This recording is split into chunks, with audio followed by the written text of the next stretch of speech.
Bismillahirrahmanirrahim. Assalamualaikum warahmatullahi wabarakatuh. Saya Silpi Istisaranani, program studi perbankan syariah semester 5 akan merangkum materi kelompok 1 sampai kelompok 6. Langsung saja kelompok 1, peranan dan fundamental akuntansi manajemen dalam lingkungan bisnis yang dinamis. Peranan akuntansi manajemen bertujuan untuk memainkan jalur yang signifikan dalam menghasilkan informasi dan strategis bisnis lebih berkualitas. Pelaporan akuntansi manajemen reguler untuk kontrol manajemen, mengevaluasi serta memprioritaskan berbagai proyek peningkatan kualitas akan memberikan informasi penting dalam mengevaluasi peningkatan kinerja laba. Tujuan umum akuntansi manajemen yang pertama, menyediakan informasi biaya, yang kedua, menyediakan informasi untuk perencanaan, pengendalian, pengevaluasian, dan perbaikan berkelanjutan, dan yang ketiga, menyediakan informasi untuk pengembalian keputusan. Kelompok 2, konsep biaya dan manajemen biaya atau cost management. Biaya merupakan kas atau nilai ekuivalen kas yang dikeluarkan oleh perusahaan untuk mendapatkan barang atau jasa yang diharapkan guna untuk memberikan suatu manfaat, yaitu peningkatan laba di masa mendatang. Unsur-unsur objek biaya yang pertama, produk, kedua, produksi, ketiga, departemen, yang keempat, divisi, 5, batch dari unit-unit sejenis, yang keenam, lini produk, ketujuh, kontrak, ke-8, pesanan pelanggan, ke-9, proyek, ke-10, proses, dan yang terakhir, tujuan strategis. Manajemen biaya adalah sistem yang didesain sedemikian rupa untuk memberikan informasi bagi manajemen organisasi untuk mengidentifikasi berbagai peluang untuk perencanaan strategi, penyempurnaan, dan pembuatan keputusan operasional mengenai pengadaan dan penggunaan sumber daya yang diperlukan oleh organisasi. Sistem manajemen biaya yang pertama, sistem desain dan pengembangan, yang kedua, sistem pembelian dan produksi, yang ketiga, sistem pelayanan konsumen. Kelompok 4, cost, volume, dan profit analysis dan perencanaan laba atau profit planning. Analisis biaya volume laba adalah suatu metode analisis untuk melihat hubungan antara besarnya biaya yang dikeluarkan suatu perusahaan dan besarnya volume penjualan serta laba yang diperoleh pada suatu periode. Perencanaan laba, profit planning, sering disebut juga budget perencanaan, planning budget, atau rencana operasi, plan operation, adalah rencana dari manajemen yang meliputi seluruh tahap dari operasi di masa yang akan datang.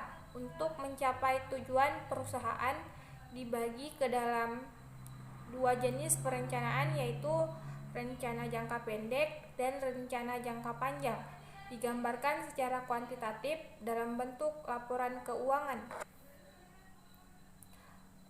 Analisis cost, volume, profit membantu manajer untuk melihat hubungan di antara 5 unsur. Yang pertama, harga produk, kedua, volume atau tingkat aktivitas, ketiga, biaya variabel per unit, keempat, total biaya tetap, dan yang kelima, bauran produk yang dijual. Kelompok 4, perencanaan laba multi product entity. Perencanaan laba merupakan rencana kerja yang telah diperhitungkan dengan cermat, di mana implikasi keuangannya dinyatakan dalam bentuk proyeksi perhitungan rugi laba, neraca, kas, dan modal kerja untuk jangka panjang dan jangka pendek. Perencanaan laba ditujukan kepada sasaran akhir organisasi dan bermanfaat sebagai pedoman untuk mempertahankan arah kegiatan yang pasti. Urutan proses perencanaan dan pengendalian laba: yang pertama, tujuan-tujuan umum perusahaan; yang kedua, sasaran-sasaran khusus perusahaan; yang ketiga, strategi-strategi perusahaan; yang keempat, instruksi-instruksi dari manajemen eksekutif; dan yang kelima, rencana-rencana proyek. Kelompok 5, analisis perilaku biaya. Perilaku biaya adalah hubungan antara total biaya dengan perubahan volume aktivitas. Perilaku biaya merupakan hal yang penting dalam pengembalian keputusan, estimasi biaya di masa yang akan datang, dan evaluasi terhadap pelaksanaan di masa lalu. Biaya dapat dikelompokkan menjadi 3, yaitu biaya tetap, biaya variabel, dan biaya non-variabel. Metode-metode dalam pemisahan komponen biaya: yang pertama, metode diagram pencar atau Scattergraph; yang kedua, metode tinggi rendah; yang ketiga, metode regresi kuadrat terkecil; dan yang keempat, metode regresi berganda. Kelompok 6, analisis pengembalian keputusan jangka pendek, marketing aspek. Dalam pengembalian keputusan jangka pendek, kita perlu perencanaan baik dari sisi pemasaran dan produksi. Marketing aspek merupakan aspek pemasaran, di mana aspek pemasaran merupakan faktor penting yang dijadikan sebagai kunci dari perusahaan, khususnya dalam memetakan pasar.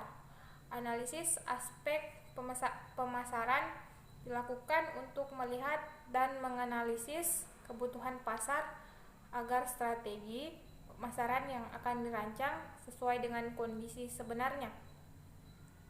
Konsep biaya relevan adalah istilah biaya bisa diartikan dengan sebagai cara dan pengertian yang tepat, akan berubah-ubah tergantung pada bagaimana penggunaan biaya tersebut.